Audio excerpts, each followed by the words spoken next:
All right. We're going to give folks a couple more minutes to trickle in. I'll be keeping an eye on the waiting room, but welcome to another CEO forum brought to you by Withum, who's been our great partner here in bringing this kind of content to our CEO and founder community. I'm Jasmine Hoffman. I am the head of experience at TechUnited.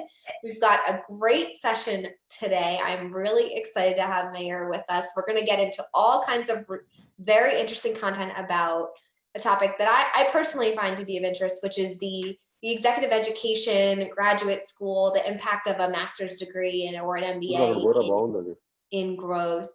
Vaughn, looks like you've got your mic on there. But I'm going to first turn it over to Ed real quick to say hello and tell you a little bit more about Withum, and then we are going to get right into this roundtable. And as always, want to encourage you guys to interrupt, ask questions. You don't want to just unmute yourself and say it. You're welcome to put it in the chat as well. This is also being recorded, so we'll be able to share it after the fact, but I do want to encourage as much participation as you like. So Ed, thanks for joining us today. Why don't you say hello? Thank you. So good morning. So I'm a partner at Withum.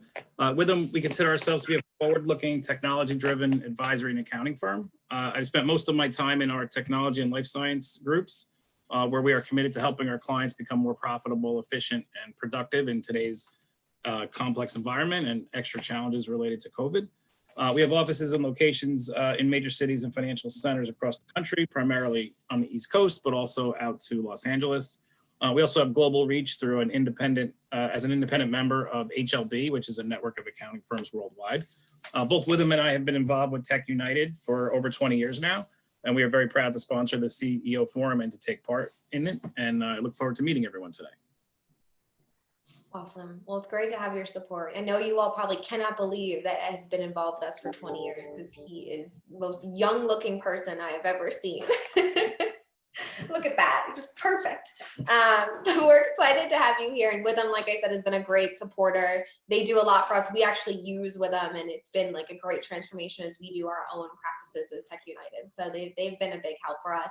And Ed and his team have personally just been great advocates, and I go to them for advice all the time. So him and his team are definitely awesome. If you ever need anything, they're a great team to work with. But we are going to turn it over to our guest of honor today. How's it going? How's everyone doing? Mayor Suchtek here in Jersey City right now. Obviously, you know, it's unfortunate that we're in this type of pandemic right now and everyone's kind of just stuck inside and we're on major lockdown of going across. And I think it's only gonna get a little bit worse, but it's good to have more open communication that's like this to really put people on the same page and let everyone know that we're in the same situation right now and to try to put our best foot forward and try to take a negative and make it into a positive. I think that's what we really need to try to just focus on positivity more than anything else. But thank you for having me on here, Jasmine. If you want to just, we could go in a little bit further just about on TechUnited. And Ed, just a little bit curious to know, right? 20 years, what have you learned through this entire time working with TechUnited? So I started with back when it was NJTC on that side of things. I got involved when I was early in my career because I enjoyed working with technology clients. Just over the years, it's been great working with startup companies all the way through companies that eventually went public, and just helping them along the way. So it's something I enjoy. I enjoy learning about new technologies as they're before they're coming out to the masses, and it's been a great experience working with a lot of different companies. Fantastic. Thank you. Where did you say you were located? I'm in Jersey City right now. Oh, you're in Jersey City. Okay, so they're locking down Jersey City again?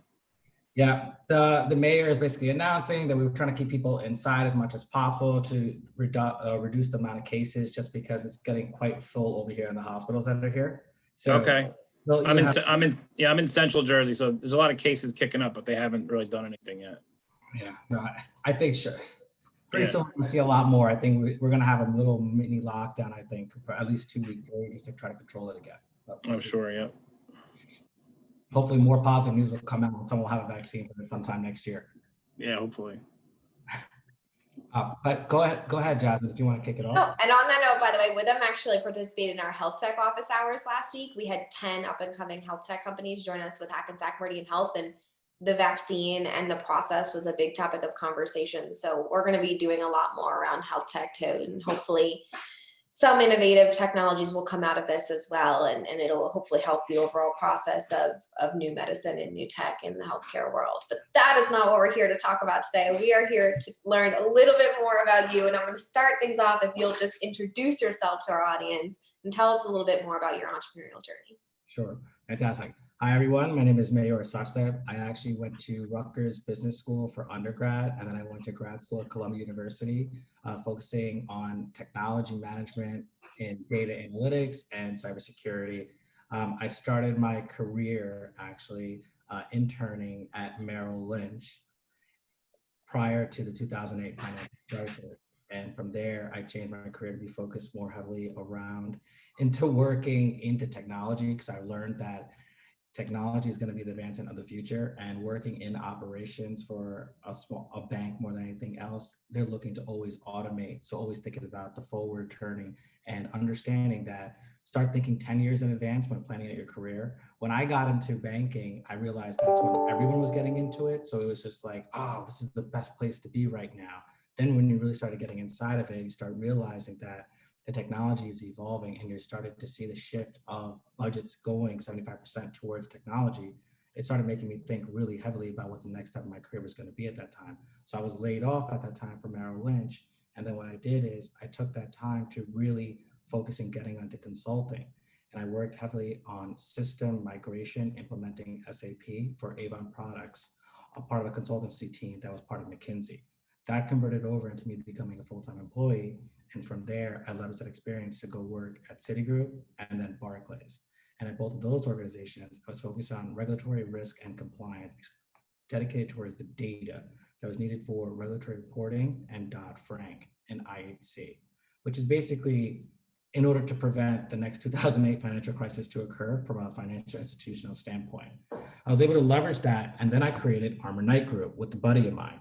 And we focused on consulting for foreign investment banks, dedicated to them that they wanted to build out their CCAR reporting process, focusing on building out data dictionaries, focus on building out new standardized data warehouses within their architecture. So defining all their logic for all their upstream systems going into their downstream systems that were used to build out regulatory reporting, 150 reports that were issued to the Fed every single day and on a quarterly basis. That's where Armor Knight really took off. And within our first 16 months, we broke $1 million in revenue. By 2017, we broke $12.5 million in revenue.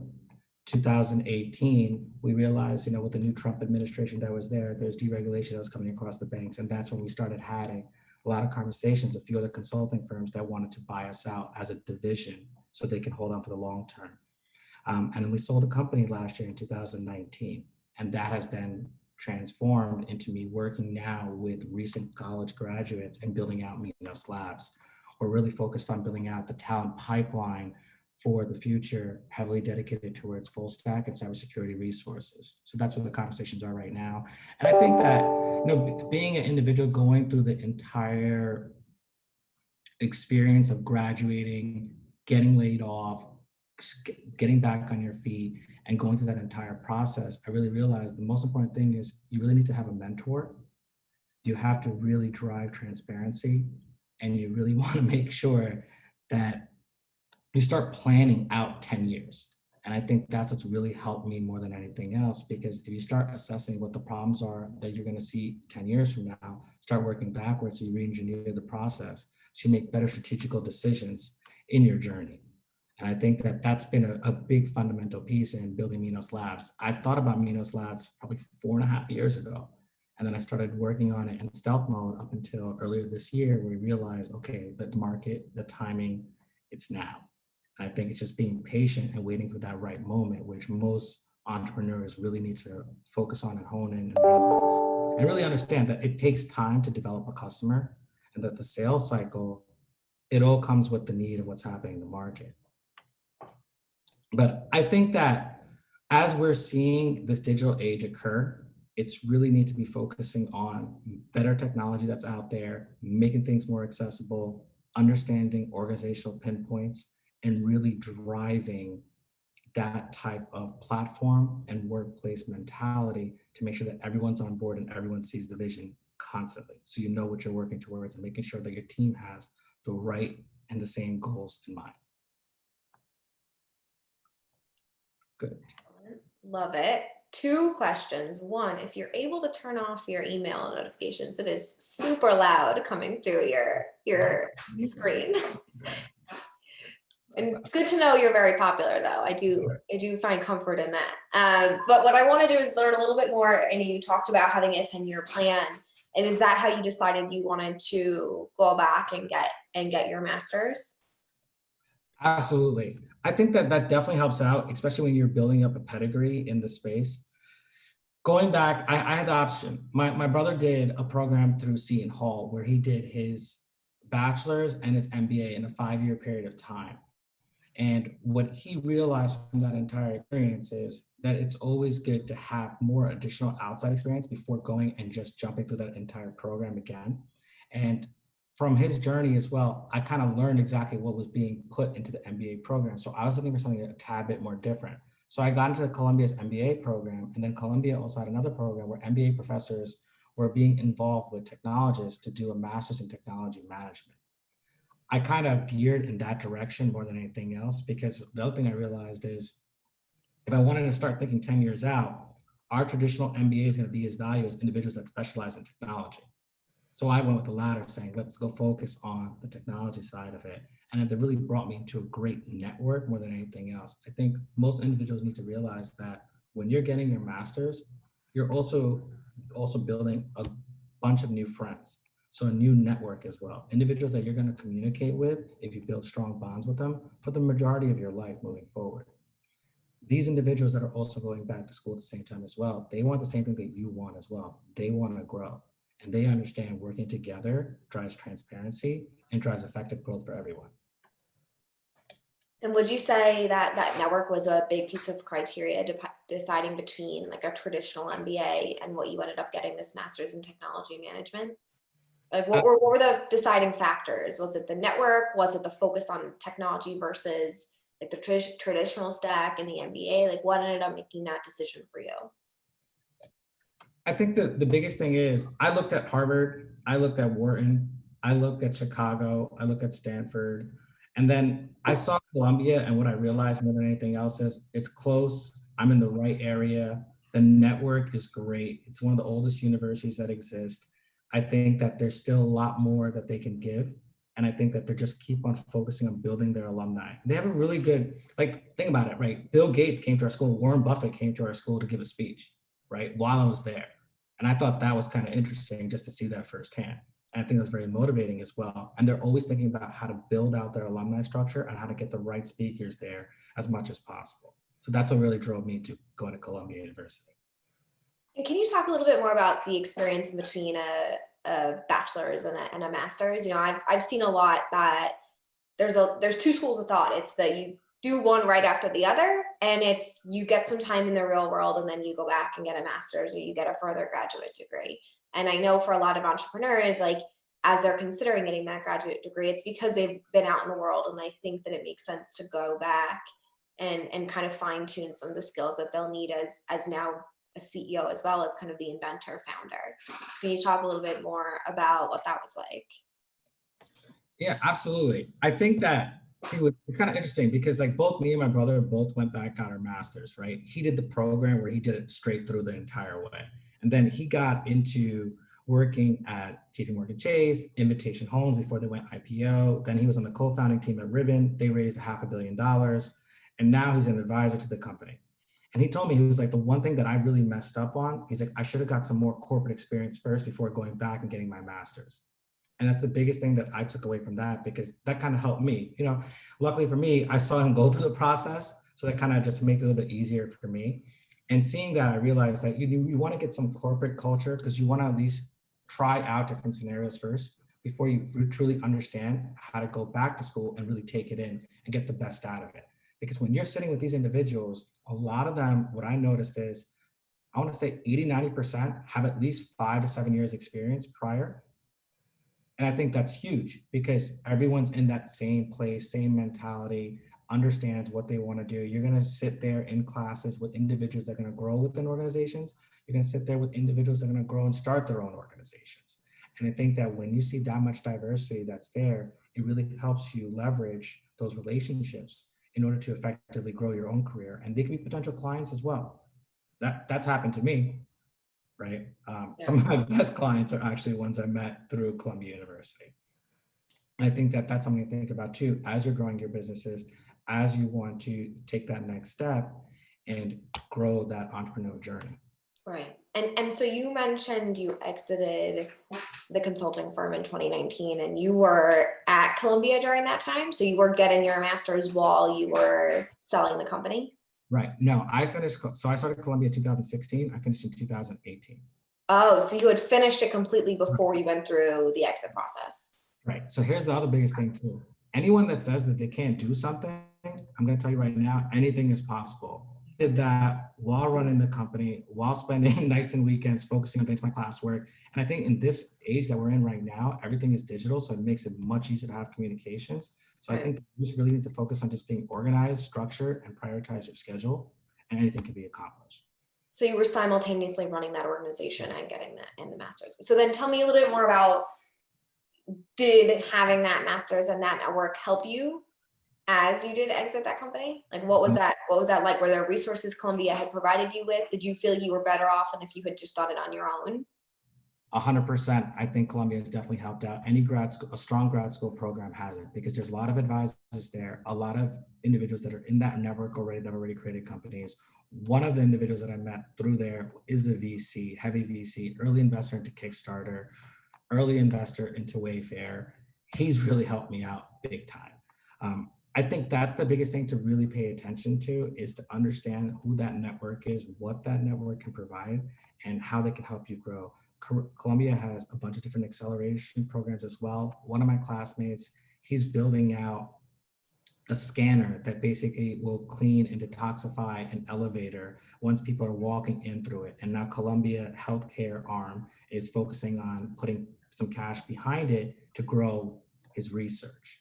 These type of things are interesting, right? I think that as you start seeing this and being exposed to this, it's producing a lot more information. The more information you have ultimately determines where your wealth is going to be too. I think that if you know how to strategically use that to your advantage, that's where you really can grow as an individual. So now with Minos Labs, can you talk about what you're now doing as your second time around, leveraging either the network or some of those people you just mentioned as you maybe look to either grow the organization via new clients or fundraising, or even just like through growing the internal team staff? Absolutely. All of my advisors are also going to be my customers for Minos Labs. Every single one of them either works for the C-level or reports into the C-level. And we're talking CIOs, CISOs, CTOs. I know all their pinpoints and all their issues. And what their biggest problem is more than anything else is they are sick of spending money on these large consulting firms that are out there that are just juicing them for talent. That's a big problem.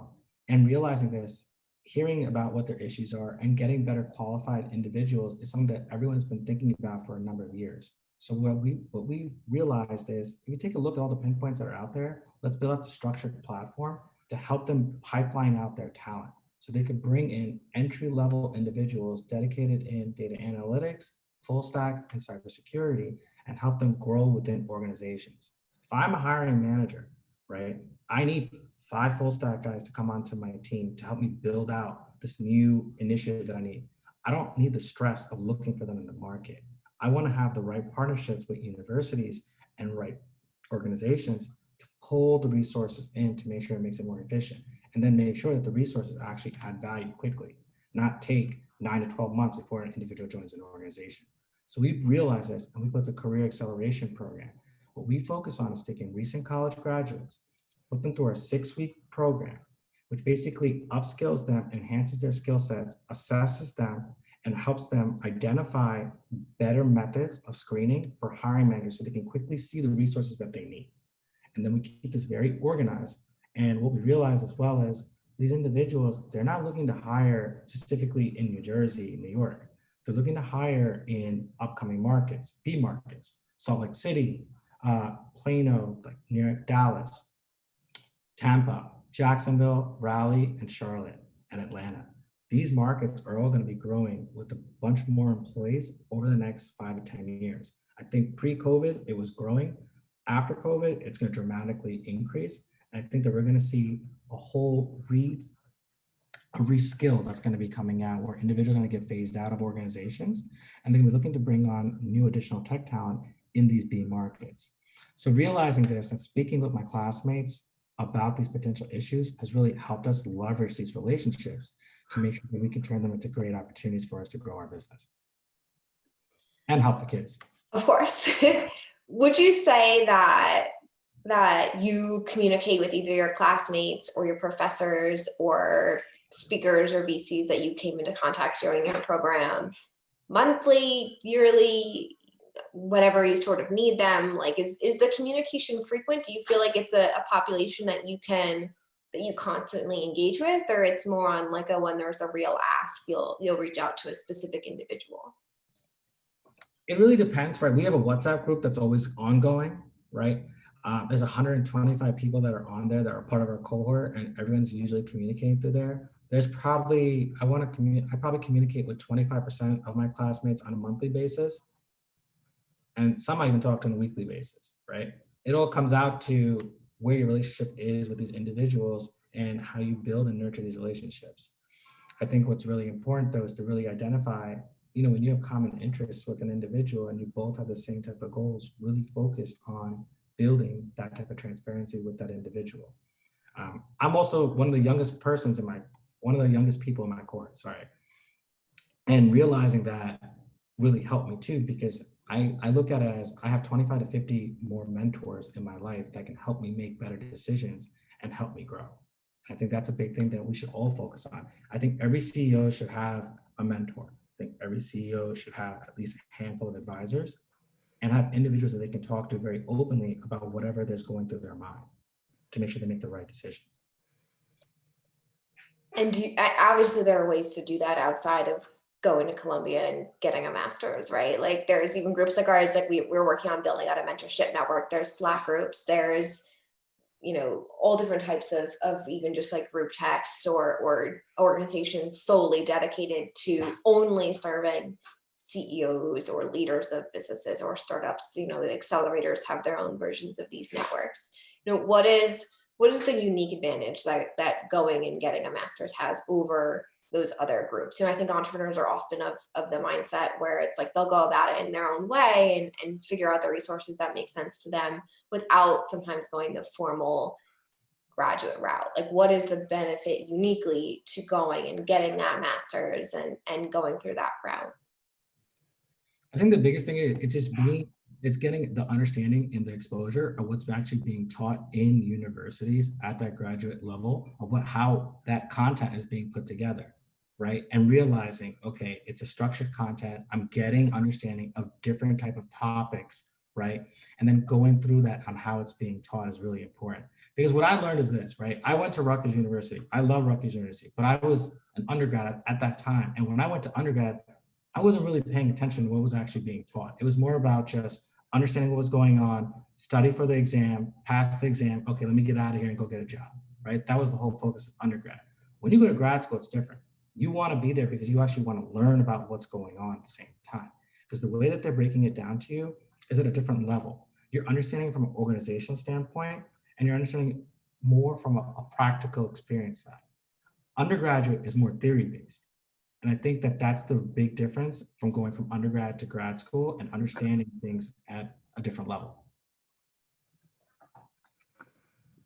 That's definitely an interesting perspective. I almost disagree with you. Like, I definitely get where you're coming from, but I think, I'm curious if there's anyone here in the group, like, I worked full-time in a few different corporate roles during my time at university. So I felt like I had real life experience as I was going through like my junior and senior level business courses, because I was able to really understand them and they made a lot more sense to me. So part of the reason why like I never really considered MBA is because I kind of felt like I got that startup entrepreneurial like learning and also the formal university learning. Are you, especially with what you're doing now, do you feel like you need it? Like, if there are a lot more kids, I feel like, who are in school and they're also interning or working full-time or part-time, and getting that real experience? It depends, right? At that time, like what I noticed more than anything else, what I was doing at work, I wasn't learning about in school, right? And that was when I was in undergrad. And I think that that's one thing that I'm seeing too, is that there's a lot of students that are even communicating to us as well, saying, hey, what we're learning right now is very theory based. It's behind the curve. Like, let's just say in undergrad at Rutgers University right now, they're teaching Java, right? Just fundamental concepts of Java and some basic coding, right? I'm learning from students that basically telling me that this doesn't really help me because I'm going to a competitive workforce already, right? There's individuals that they're competing with that have 5 to 7 years of experience already. So that content that the university is providing is a tail behind as well. Right. So then the universities are basically saying, go do a boot camp, spend $15,000 to do boot camp. The kids already spent, close to $60,000, $70,000 on undergrad. Now you're asking them to spend $15,000 to $20,000 more to go on a full stack boot camp just so they can get a coding job that's out there. I kind of find that a tad bit absurd. I think that what really needs to happen is there really needs to be a bridge between what employers are looking for and what's being taught in universities. And that pipeline right there is where they need to really try to facilitate how to strengthen what's being taught. And also, I think there's more people that need to care about this as well, because the last thing you want is more individuals going to university and not being able to get jobs once they graduate. Right. And then they get stuck with these student loans that just keep on adding on. So I know I didn't mention this to you earlier, but I am curious right now, there's quite a legitimate revolution happening with university education, being that the majority of it is online right now. Is this an opportunity for a major transformation in the curriculum that universities are currently teaching? Absolutely. I think that as long as universities are open to that and they want to go and make the right step forward to make sure that they can make the right changes, I think that's going to be a great area of improvement. The problem is universities are very expensive, right? They have a lot of overhead, a lot of costs. So how do they reduce their costs at the same time try to make the school, I want to say, profitable, right? So they can take on additional students. The thing is now, like, you can go and you can apply for an online degree to like Harvard, NYU. You just gonna be able to pay for it at that point. So how many students' parents are willing to pay for that instead of saying, oh, I'll pay the same amount and then you're gonna go to Rutgers, but the experience is gonna be different. I think that's what's gonna happen. I think college costs are gonna come down. I think that would be the right way more than anything else as we go into more online experience, because now you don't actually need these large rooms on campus, right? But then again, too, that experience is then taken away from the kids going through that undergraduate program, Right. which I thought was, honestly, undergraduate is probably the best time that anyone's going to have throughout their lives. And once you're getting out of high school, you're going to go live at school, or you're going to, start traveling to school like I did, and going through that entire experience was great. For sure. I don't know what's going to happen after COVID. Right. Do you think that university teaching becomes accelerated? Like what you would typically learn in a master's is taught in junior and senior years, and like the master's bachelor structure changes a little bit, and like or that it will always need to be separated because a master's is more valuable with a few years out in the world? I'm going to go with more that I think a master's is more valuable because you're going to have actually better practical experience that you can address and more real life examples that I think every individual needs to truly go through. Bachelor's is more fundamental, right? So what they're really trying to focus on from that side is getting enough exposure, right? At least at Rutgers, I think Rutgers really focuses on getting enough exposure so that you can go in and you can add value to an organization and you can grasp things as like a sponge, right? Which is, I think, really important.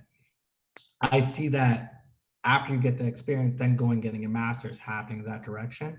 But I do see now, I think what's going to happen is they're going to want individuals to start doing their master's earlier on if they want to, by doing it online and remotely. I think that definitely be great. I think that you're going to start seeing more interaction on how these programs can become more valuable as well to the students. Right. And speaking of value, how would you gauge the ROI of your master's?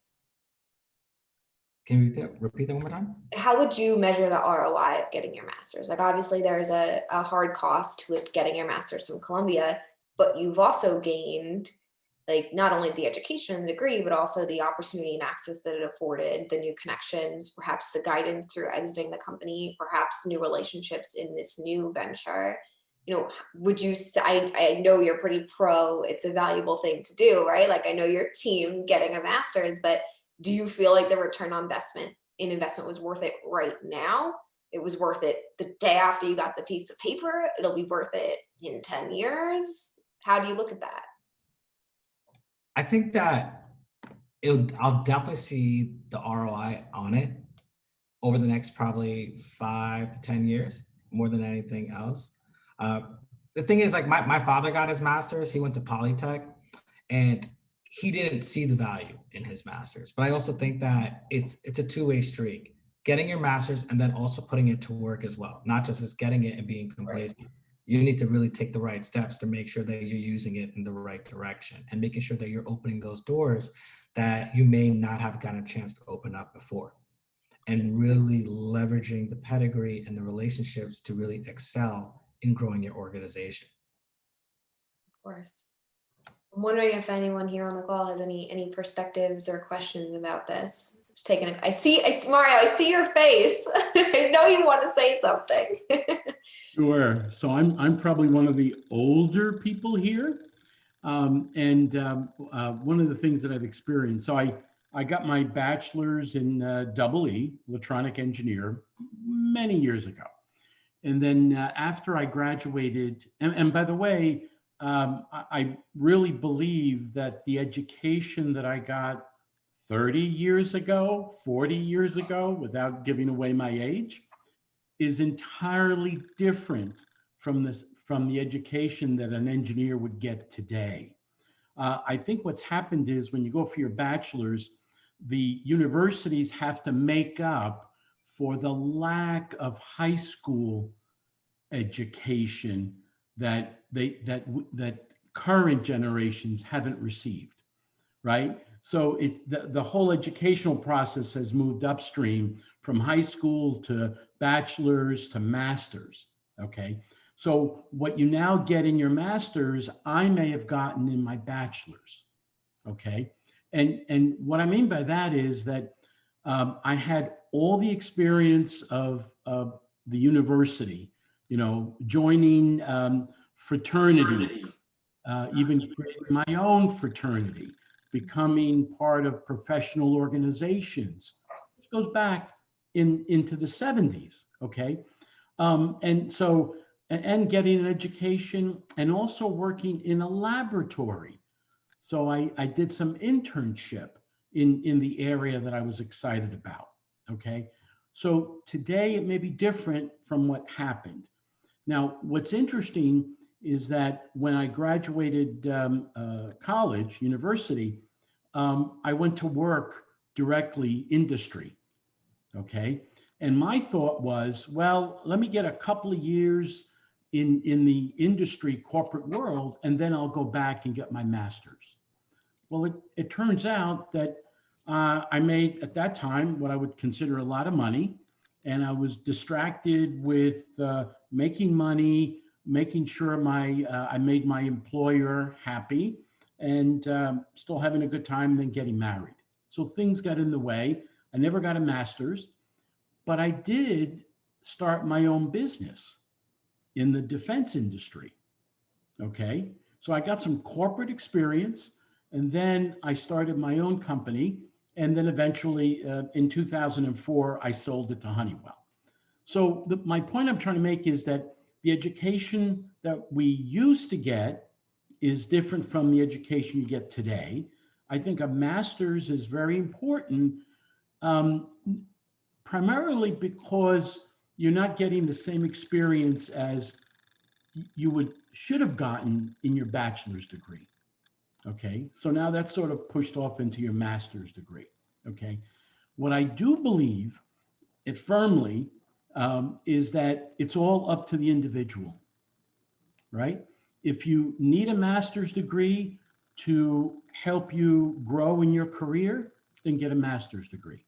If you think you can have your own business, create wealth with a bachelor's degree, well, then it may take you a little bit longer, but you can go ahead and do it.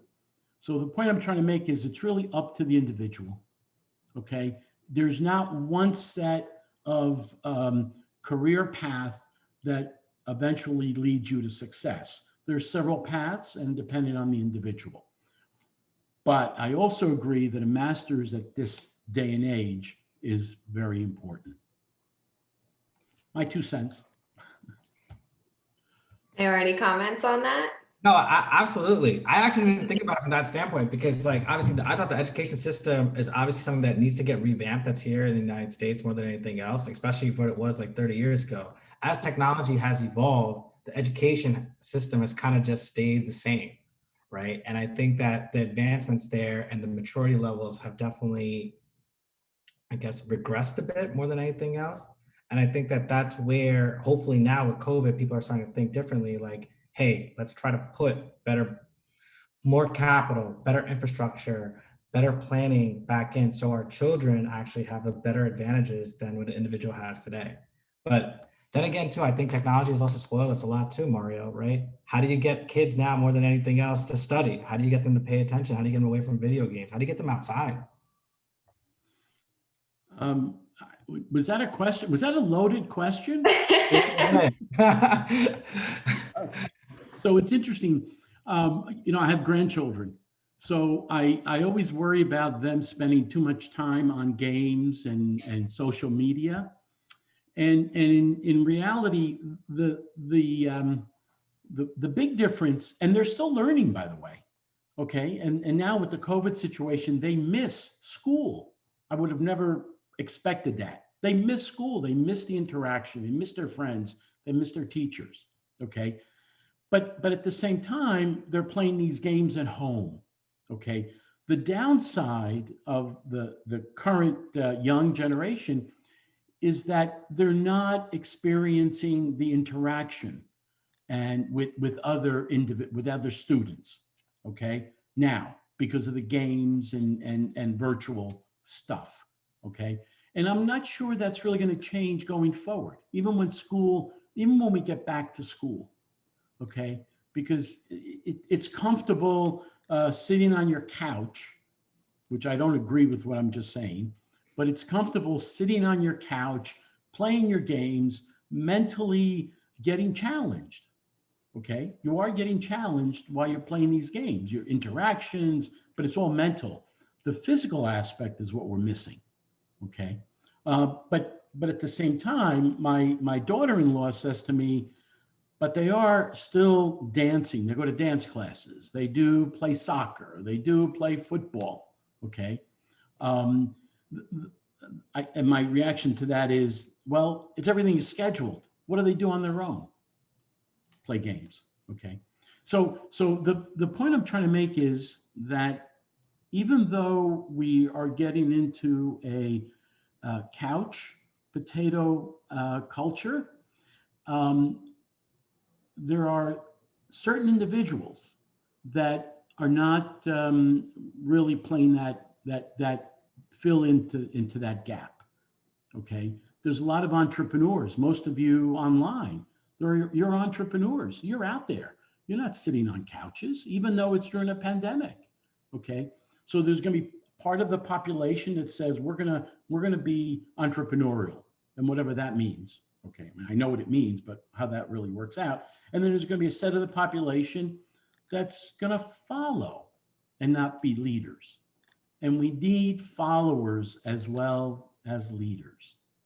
Okay, so even the couch potatoes, as I call my grandson, even as a couch potato, I think he could add value to society. And I know my granddaughter is going to be either a doctor or an engineer. That's a requirement. So I don't. But again, going back, I'm getting off topic here. Going back, I think getting an MBA nowadays is very crucial in a career path, in a successful career path. Whether you're going to be an entrepreneur or you're going to be in the corporate world, it's very important to have at this point. Absolutely, couldn't agree with you more on that. I think that's the other thing too. Like I have some family friends that are basically telling me that, when they started organizations, late 80s, early 90s, it was just timing of the essence. None of them really had master's degrees at that time. And I think that one thing that they've also mentioned too is it's a different time. So you have to be able to adapt with the most recent time and understand that the education system was different. Somewhere, they were brought up in other countries, so the education system was a lot more difficult versus what they see here. My father even tells me this all the time. He's like, you were learning algebra in high school. I was learning that in the 5th grade. So, times are definitely, he's like, you should have no excuse for not knowing this stuff. And he took like Calc 5 when he was in college. He's like, you just have to take basic calc. Like, he's like, that's not even a thing. Like, I can't believe that's the college that they're trying to educate you on. This is what I'm paying for at the end of the day. So I think that that's something that's going to occur in the United States. I think that one thing we have to really focus on is a better education system. I think early on education, I think, is really important. So you start seeing a lot of these additional classes outside of school, which I think are huge. Like some of my friends put their kids into, like Code Ninjas, coding for kids, like the different K-12 academies to help kids enrich their technology experience. I think these are all great type of initiatives that are helping us. But I couldn't agree more with you on that. It's a schedule thing. And I think that you're right, Mario. There are a lot of kids. I'm seeing it now more and more and more. They're so great with technology. And at the same time as well, they're not getting out there. They're becoming more followers as well. And someone has to use the product at the end of the day too. I think what's interesting here is, like, obviously, Mary, you're one of those people that gets after it. Like, you've obviously started these companies, you've contributed to growing organizations. Like, it also seems to me like, I don't know if I met you before MBA, I don't know, or before your master's, I don't know that you'd maybe be so different than what you are today. I don't know, because I didn't know you prior to getting it. But I can also say to test, it's also personal character. Like, you are someone who's extremely detail oriented and organized and thoughtful. And that's also part of the skills that, like, you'll leverage, whether it's in your early education or getting a master's, right? Like, part of it is that, you see goals at the end of the day or at the end of the year or the end of the decade, and you outline a path to get to them. And for you, the master's was the way to get to that, and was that jumping off point to leverage the pedigree, the network. Like, for a lot of people, and I think this is also like kind of an entrepreneurial way of thinking, right? Like, you see something like that as not just an opportunity to learn about, P&Ls or whatever it is that you learn when you get a master's, right? Like, it's not just about the hard skills that you'll learn and you'll take tests on, right? But it's all of those other soft skills and the network that is the vehicle for you to get to the next thing. Some people see getting a master's as like that next step in their corporate plan, right? Like, you need to get, a master's in electrical engineering to get a promotion at Panasonic. But I think a lot of entrepreneurs look at this as a vehicle to just do the next thing. Doesn't necessarily mean that it's like on that kind of like more corporate structure, but it might just mean like, this is the vehicle that I need to get me and my business to the next level, right? Like, I kind of see that drive in you. And that's obviously why I wanted to invite you to come have this discussion, because I see kind of that journey that you've had and that drive. So I think that's part of it too, right? Like, that you've been observant, you've figured out the plan, and this master's at Columbia was the best way to make that plan happen for you, right? Absolutely. I think I saw that like firsthand from a lot of people that I was speaking with as well, and different VCs as well, because what they're always looking into when they're investing into an organization is they're investing into the team. And what comes from the team is making sure not what else they've accomplished, but also there's an education component that comes with it as well. It could help just a little bit, right? Right. But they also drive on experience more than anything else, and understanding the right attitude of the team, and can they actually execute on this investment that I'm about to put capital into. So understanding from their side as well. It has this done enough in their life to say that they're ready to take on my cash and grow it. So it's interesting, right? I have some friends that are college dropouts that became extremely successful. Right. But it all comes down to is how hungry an individual is, how motivated they are, how goal oriented, and how objective.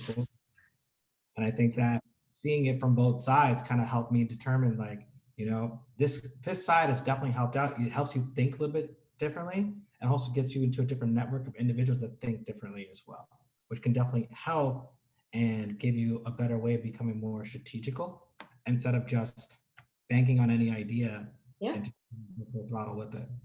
Absolutely. And for those of you that are listening, like I actually used to work really closely with the Columbia Business School in my previous role. And they do a lot. And I think that I never looked at universities as being that involved in their individual students, especially even at like a graduate level. But they used to specifically seek out, venture opportunities for the startups that their alumni, founded. They would do specific series on talks. They'd bring in thought leaders. They would go out and find talent for them. They would take out advertising space. Like I think what's unique about universities now is like, they're really invested as much as you're invested in them because you pay the tuition. Many of them, I think, are getting more and more involved with and more invested in the success of their alumni. And I see that both at the Ivy League level, but also at like my alma mater, Montclair State, which is state New Jersey school, like local Jersey girl kind of education, but they do it at all the levels. And I think that's a positive change in the educational system is that educators and administrators, I think, are more willing to really support their alumni and want to see them be successful. So just Absolutely. I think I saw that first by speaking with some people at Rutgers as well recently over the last like 2 years. They're really pushing to try to make sure that their college graduates have the right platform to speak with the right alumni to help them grow. And they're investing heavily in the groups inside the school as well. And, attaching the right professor to it to keep the kids motivated as well. So that way they can go out and they can add value in any looking at. End of the day, the reason why America has grown and become the most powerful country in the world is because we really focus on innovation. And I think at the end of the day, us as leaders have to always push individuals that are working in our organizations, are supporting our organization, or individuals that we just meet in any conversation to really focus on becoming as innovative as possible and being very, very creative. Absolutely. And I know we've got a couple minutes left here. So again, if people have questions, please chime them in. But I want to make sure we're ending on even though I think this whole conversation has been positive, on a bit of a positive and hopeful note, which is, what is one piece of advice that you would give to entrepreneurs? Transparency. Be transparent with your clients, be transparent with your team, keep everyone involved throughout the entire process as much as possible, and you will see individuals working hardest for you. That's what I have seen firsthand. And I think that it really builds a solid relationship with your clients as well as with your team, and you're being stuck in the middle to make sure that you can execute on what needs to get done. Very nice. Would you say part of that is authenticity as well? Absolutely. But that comes with it, right? At the end of the day, we're entrepreneurs. At the end of the day, we're trying to take something and fix it, right? We're trying to take nothing out of the thin sky, try to put a right platform, a right work stream together, a right workflow to make it happen to reality. It's very difficult. There's a lot of sleepless nights, right? And I think that if I meet an entrepreneur that tells me that he gets great sleep, I would be like, you're not doing something right, And I think don't wake up at 3 a.m. to email yourself. That's weird. But I definitely highlight, one thing I do want to highlight to everyone is the day I saw my business growing, the first thing which happened to me is I realized like I need to get a better grasp on things before it starts getting out of control. So I tell everyone, use your calendar as much as possible. Organize everything. That way you can really track your time and it will let you actually accomplish things. Like I even put time on my calendar, like 1 hour blocks when I need to finish something. And I put that on there, making sure that my entire team knows no one bothered me.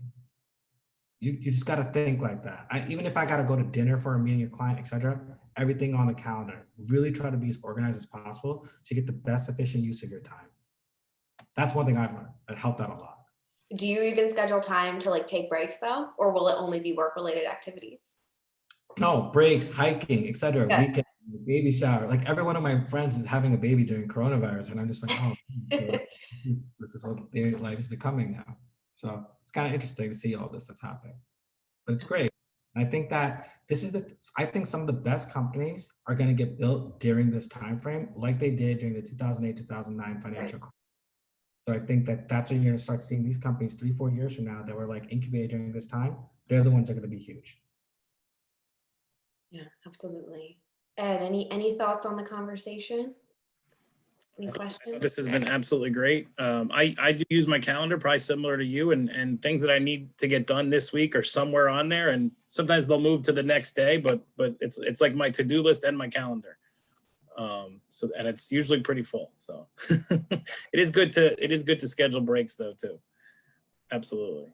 Awesome. But yeah, Jasmine, I thought this was another great talk, and then, as always, I think you do a great job. So thank you for letting us sponsor, and we're happy to be here. Of course, it's great to have you here. Well, Mayor, any closing remarks before we end today's meeting? Yeah. Be patient, everyone. Your time will happen. Everything will happen as long as you're working on it more than anything else. Stay patient, stay calm, and make sure that you just use your time as best as possible. Very good closing thoughts to leave us with. Well, thank you everyone so much again for joining us today. Like I mentioned, this is being recorded, so we'll share the link as well in case someone wants to send it around. And we will be continuing to do more and more for the CEOs and founders of our audience, so please stay tuned. And of course, if anyone's interested in connecting further, you can always reach out to me and I can facilitate some introductions. But thank you again. Thanks to the folks chiming in the chat saying thank you for a great talk. Again, thank you, Mayor, for joining us today. Thanks, Ed, as always, for sponsoring. Mario, thank you for your incredible insights and comments. Very much appreciated. And we will see you all soon. Have a great rest of your day. You too. Thank you. Thank you. Bye. Everybody keep safe. Yes, you too.